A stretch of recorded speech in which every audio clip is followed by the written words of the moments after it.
माघ मास की पूर्णिमा व्रत कथा।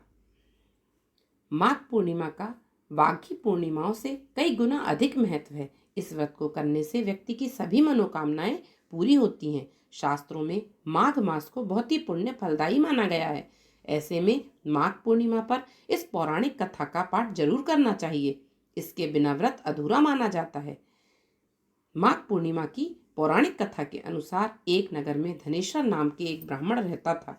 उसकी पत्नी का नाम रूपवती था, जो बहुत ही पतिव्रता और सर्वगुण संपन्न थी, लेकिन उन्हें कोई संतान नहीं थी। इसलिए वो दोनों बहुत चिंतित रहते थे। एक बार उस नगर में एक महात्मा आए। उन्होंने उस नगर के सभी घरों से दान लिया। लेकिन धनेश्वर की पत्नी जब भी उन्हें दान देने जाती तो वो उसे लेने से मना कर देते थे।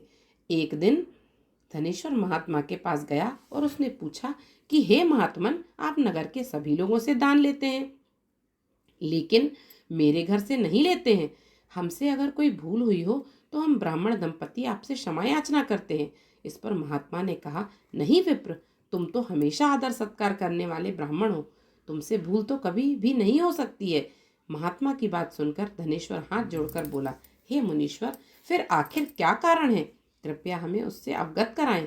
इस पर महात्मा बोले, हे विप्र, तुम्हारे कोई संतान नहीं है। जो दंपत्ति निसंतान हो उसके हाथ से भिक्षा कैसे ग्रहण कर सकता हूँ? तुम्हारे द्वारा दिया गया दान लेने के कारण मेरा पतन हो जाएगा। बस यही कारण है कि मैं तुम्हारे घर से दान स्वीकार नहीं करता। महात्मा के ऐसे बोल सुनकर धनेश्वर उनके चरणों में गिर पड़ा और विनती करते हुए बोला, हे महात्मन, संतान ना होना ही तो हम पति पत्नी के जीवन की सबसे बड़ी निराशा है।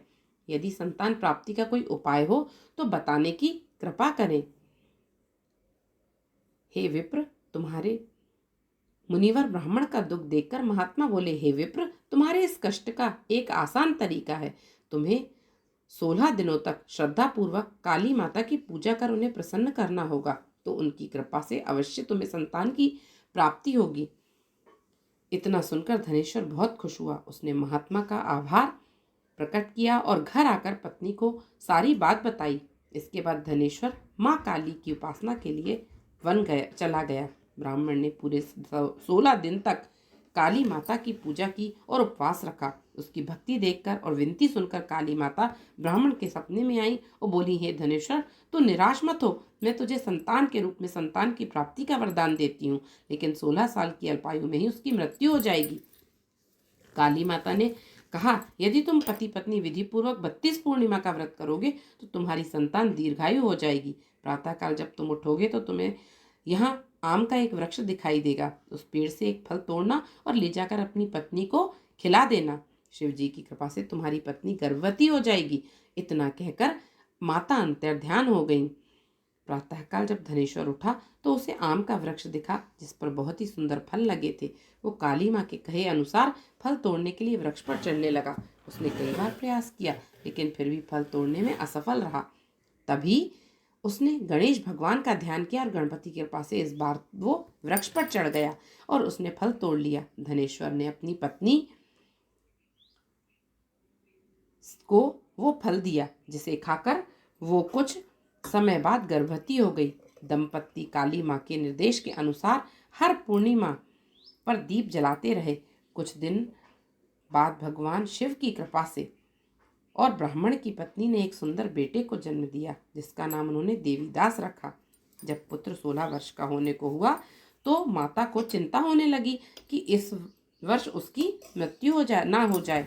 इस पर उन्होंने देवीदास के मामा को बुलाया और कहा, तुम देवीदास को विद्या अध्ययन के लिए काशी ले जाओ और 1 वर्ष बाद वापस आना। दंपत्ति पूरी आस्था के साथ पूर्णिमासी का व्रत कर पुत्र के दीर्घायु होने की कामना करते रहे। काशी प्रस्थान के दौरान मामा भांजे एक गांव से गुजर रहे थे। वहां एक कन्या का विवाह हो रहा था। विवाह होने से पूर्व ही उसका वंश अंधा हो गया। तभी वर के पिता ने देवीदास को देखा और मामा से कहा, तुम अपना भांजा कुछ समय के लिए हमारे पास दे दो, विवाह संपन्न हो जाए उसके बाद ले जाना। ये सुनकर मामा ने कहा, यदि मेरा भांजा विवाह करेगा तो कन्या दान में मिले धन आदि पर हमारा अधिकार होगा। वर के पिता ने मामा की बात स्वीकार कर ली और देवीदास के साथ कन्या का विवाह संपन्न करा दिया। इसके बाद देवीदास अपनी पत्नी के साथ भोजन करने बैठा, लेकिन उसने उस थाल को हाथ नहीं लगाया। ये देखकर पत्नी बोली, स्वामी आप भोजन क्यों नहीं कर रहे हैं? आपके चेहरे पर ये उदासी कैसी? तब देवीदास ने सारी बात बताई। यह सुनकर कन्या बोली, स्वामी मैंने अग्नि को साक्षी मानकर आपके साथ फेरे लिए हैं। अब मैं आपके अलावा किसी और को अपना पति स्वीकार नहीं करूंगी। पत्नी की बात सुनकर देवीदास ने कहा, ऐसा मत कहो, मैं अल्पायु हूँ। कुछ ही दिन में 16 वर्ष की आयु होते ही मेरी मृत्यु हो जाएगी। इस पर उसकी पत्नी ने कहा, स्वामी जो भी मेरे भाग्य में लिखा होगा वो उसे स्वीकार है। देवीदास ने उसे समझाने की बहुत कोशिश करी, लेकिन जब वो नहीं मानी तो देवीदास ने उसे एक अंगूठी दी और कहा, मैं काशी जा रहा हूँ, लेकिन तुम मेरा हाल जानने के लिए एक पुष्प वाटिका तैयार करो। उसमें भांति भांति के पुष्प लगाओ और उन्हें जल से सींचती रहो। यदि वाटिका हरी भरी रहे, पुष्प खिले रहें तो समझना मैं जीवित हूँ, और जब ये वाटिका सूख जाए तो मान लेना कि मेरी मृत्यु हो चुकी है। इतना कहकर देवीदास काशी चला गया। अगले दिन सुबह जब कन्या ने दूसरे वर को देखा तो बोली, ये मेरा पति नहीं है, मेरा पति काशी पढ़ने गया है। यदि इसके साथ मेरा विवाह हुआ है तो बताए कि रात्रि में मेरे और उसके बीच में क्या बातें हुई थी और इसने मुझे क्या दिया था। ये सुनकर वर बोला, मुझे कुछ नहीं पता, और पिता पुत्र वहां से वापस चले गए।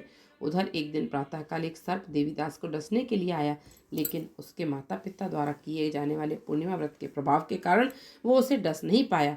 इसके बाद काल स्वयं वहां आए और उसके शरीर से प्राण निकलने लगे। तभी देवीदास बेहोश होकर गिर पड़ा। तभी वहां माता पार्वती और शिवजी आए।